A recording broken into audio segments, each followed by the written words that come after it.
আমাদের যুক্তরাজ্য আওয়ামী লীগের পক্ষ থেকে আমরা এবং আমাদের প্রবাসী বাংলাদেশের পক্ষ থেকে আমরা ব্রিটিশ পার্লামেন্টের সকল এমপিদের কাছে আমরা বাংলাদেশের যে বর্তমান অবস্থা, আমি যেই কথাটুকু আগে বললাম, যেই জ্বালা পোড়া আগুন সন্ত্রাস হত্যা এবং ষড়যন্ত্র, তার বর্ণনা দিয়ে, এবং এটা আপনারা সবাই জানেন এবং আপনারা যদি পিকচার দেখেন আপনারা দেখবেন এই বাংলাদেশ মনে হয় যেন ৭১-এর আবার এই পরাজিত শত্রুরা মহান মুক্তিযুদ্ধকেও ছাড়িয়ে গেছে, তারা যে জ্বালাও পোড়াও করেছে, এবং আমরা সবাইকে সেটা জানান দিয়েছি ব্রিটিশ এমপি এবং মন্ত্রী এবং লর্ডদের। আমরা আগামীতেও আমরা ইনশাল্লাহ আমরা বিশ্বাস করি আপনাদের সবাইকে নিয়ে, এখানের সাংবাদিক, এখানের বুদ্ধিজীবী, এই প্রবাসী বাঙালির সবাইকে নিয়ে আমরা ঐক্যবদ্ধ হয়ে বাংলাদেশের উন্নয়ন অগ্রযাত্রা যাতে বাধাগ্রস্ত না হয় সেই ব্যাপারে আমরা সবাইকে নিয়ে কাজ করব। এবং বাংলাদেশ মাননীয় প্রধানমন্ত্রীর নেতৃত্বে যে বদলে যাওয়ার বাংলাদেশের গল্প আমরা আগেও বলেছিলাম, আবারও বলতে চাই, মাননীয় প্রধানমন্ত্রীর নেতৃত্বে আমরা বাংলাদেশকে একটি আধুনিক সমৃদ্ধ উন্নত বাংলাদেশ, একটি স্মার্ট বাংলাদেশ গঠন করতে চাই। মেট্রো রেল যাতে আর না চলে তার ব্যবস্থা করার জন্য যা করা দরকার সেই ধ্বংসগুলো করেছে। পদ্মা সেতু ধ্বংস যাতে না চলতে পারে তার জন্য যত কিছু করা দরকার, যাতে হাজার হাজার নয় অনেক অনেক হাজার কোটি টাকা বা ফরেন এক্সচেঞ্জ লাগবে এটা ঠিক করতে, এই কাজটা সংঘবদ্ধভাবে এবং তাদের আন্তর্জাতিক মুরব্বীদেরকে সহযোগিতা নিয়ে তাদেরকে জানাইয়া এটা করেছে। ছাত্ররা যখন একটা আন্দোলন করতেছিল, সেই আন্দোলনকে ঢাল হিসাবে ধরে সরকারের তাদের প্রতি যে দুর্বলতা, সেই দুর্বলতাকে পুঁজি করে এত হত্যাযজ্ঞ করেছে যার কোনো সীমা সংখ্যা নাই। এই হত্যাযজ্ঞ করার পরে আবার সারা পৃথিবীতে প্রচার করছে যে এটা সরকার করতেছে। এটা যে মিথ্যা কথা, এইটা আমাদের বন্ধুদের যে দেশে আসি সেই দেশেই আমরা আমাদের বন্ধুদের জানাইতে চাই। এবং ব্রিটেনে যে জানানোর সিস্টেম সেটা হচ্ছে, যেমন আমরা ব্রিটিশ পার্লামেন্টের সামনে গিয়া সবাই উপস্থিত হব, হাজার হাজার লোক উপস্থিত হব, এবং পার্লামেন্টের মেম্বাররা যারা পার্লামেন্টে আসে তাদের কাছে আমরা জানাবো যে আমাদের দেশটাকে ধ্বংস করার জন্য অন্যদের মদতে পাকিস্তানি এলিমেন্টরা এই ঝামেলাটা করতে আসে এবং বিদেশি শত্রুদের এজেন্টরা এই কাজটা করতে আসে।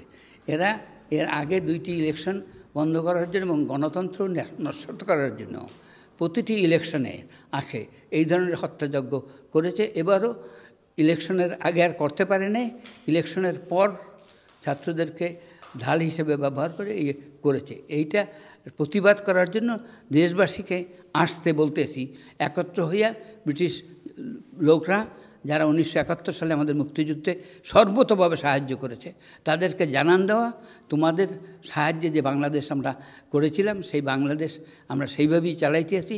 এরা আগে যেরকম ধ্বংস করেছে এখনও সেই ধ্বংস করছে।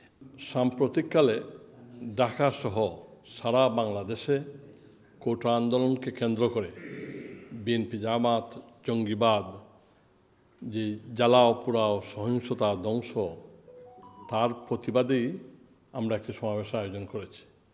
আমরা বিশ্বাস করি ছাত্র আন্দোলনের যে দাবি ছিল 2018 সালে মাননীয় প্রধানমন্ত্রী জননেত্রী শেখ হাসিনা সেই দাবি সম্পূর্ণ মেনে নিয়ে কোটাকে বাতিল করেছেন। পরবর্তীতে আজ অবধি মাননীয় প্রধানমন্ত্রী ছাত্রদের সকল দাবির সাথে মাননীয় প্রধানমন্ত্রী জননেত্রী শেখ হাসিনা এবং মাননীয় প্রধানমন্ত্রীর সরকার একমত। তারপরও এই আন্দোলনকে কেন্দ্র করে মুক্তিযুদ্ধের চেতনাকে তারা ধূলিসাৎ করতে চেয়েছে। আমাদের যে অহংকার, আমাদের যে গর্ব, বাংলাদেশের জনগণের সম্পদ ঢাকা মেট্রো রেল পুড়িয়েছে, মেয়র ফ্লাই হানিফ ওভার পুড়িয়েছে, তারা আমাদের রামপুরা টেলিভিশন ভবন জ্বালিয়ে পুড়িয়ে ছারখার করেছে, আর্কাইভ নষ্ট করেছে, আমাদের ডাটা সেন্টার, তথ্য প্রযুক্তির মূল অবকাঠামো, সেই ডাটা সেন্টারকে তারা জ্বালিয়ে ছারখার করেছে। তারা সেতু ভবন, কুষ্টিয়ার যাত্রীবাহী ট্রেনে এর আগের মতো তারা যেভাবে আগুন সন্ত্রাসী বলে তাদেরকে আখ্যায়িত করা হয়, আবারও তারা এই যাত্রীবাহী ট্রেনে আগুন দিয়ে মানুষ হত্যার চেষ্টা করেছে।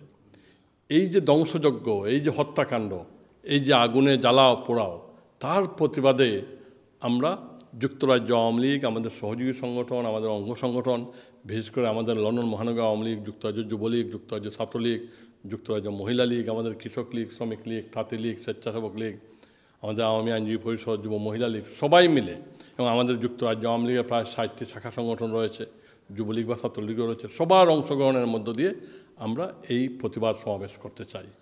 আমরা শুধু আওয়ামী লীগকে আমাদের সহযোগী সংগঠন নয়, আমরা বিশ্বাস করি এখানে আমরা শান্তির কথা বলছি। আমরা ধ্বংস, হত্যা, ষড়যন্ত্র, সহিংসতা এবং জ্বালাও পোড়ার প্রতিবাদে আমরা এই সমাবেশ করছি। আমরা বিশ্বাস করি, আমাদের ধারণা, আমাদের প্রত্যাশা, এই যুক্তরাজ্যে আমাদের প্রবাসী বাঙালি ভাই এবং বোনেরা, আমাদের মুক্তিযুদ্ধ এবং স্বাধীনতার পক্ষের সকল ব্যক্তি এবং সংগঠনের নেতৃবৃন্দরা এই সমাবেশে আসবেন। এবং আমরা এই সমাবেশ হবে আগামী 29শে জুলাই সোমবার ব্রিটিশ পার্লামেন্টের সামনে, হাউস অফ কমন্সের সামনে, বিকেল দুপুর 1টায় আমরা এই সমাবেশ হবে। এবং আমরা এই ব্রিটেন, আমরা মনে করি এই যুক্তরাজ্য মাননীয় বঙ্গবন্ধু, জাতির পিতা, সর্বকালের সর্বশ্রেষ্ঠ বাঙালি, বঙ্গবন্ধুর গাঠি এই ব্রিটেন। বঙ্গবন্ধু যখন আগরতলা ষড়যন্ত্র মামলা ছিলেন, তখন এই প্রবাসী বাঙালিরা সাহায্য করেছে, সহযোগিতা করেছে। 71-এর মহান মুক্তিযুদ্ধ বঙ্গবন্ধু ডাকে সারা দিয়ে এই প্রবাসী বাঙালিরা এবং যুক্তরাজ্য আওয়ামী লীগ এখানে সাহায্য করেছে, সহযোগিতা করেছে।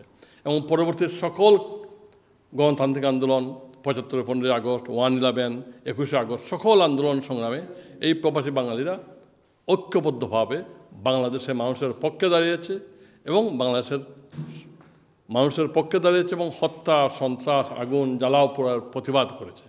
আমরা এবারও মনে করি আমরা সবাই মিলে ব্রিটেনের, যুক্তরাজ্যের বিভিন্ন অঞ্চল থেকে বিভিন্ন মানুষ, জনগণ আসবেন এবং আমরা সবাইকে একসাথে ঐক্যবদ্ধ করে আমরা ব্রিটিশ প্রধানমন্ত্রী এবং ব্রিটিশ এমপি, মন্ত্রী এবং লর্ডদের আমরা জানান দিতে চাই, বাংলাদেশের মানুষ, যুক্তরাজ্যের প্রবাসী বাঙালিরা সকলেই আমরা সহিংসতার প্রতিবাদ জানাই, আমরা ধ্বংসের প্রতিবাদ জানাই।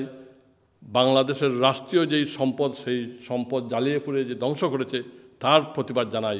এবং বাংলাদেশকে আমরা মাননীয় প্রধানমন্ত্রীর নেতৃত্বে একটি গণতান্ত্রিক, সেকুলার, একটি আধুনিক, সমৃদ্ধ, উন্নত বাংলাদেশ গঠন করতে চাই সকলের সাহায্য এবং সহযোগিতা নিয়ে। সেটাই আমাদের সবার প্রতি আমাদের অনুরোধ। আসুন 29 জুলাই সোমবার দুপুর 1টায় পার্লামেন্টের সামনে আসুন। আমরা সবাই সেই একই কথা বলি, বাংলাদেশের আমরা হত্যা, ষড়যন্ত্র, ধ্বংস, জ্বালাও পোড়াও প্রতিবাদ করি। জয় বাংলা।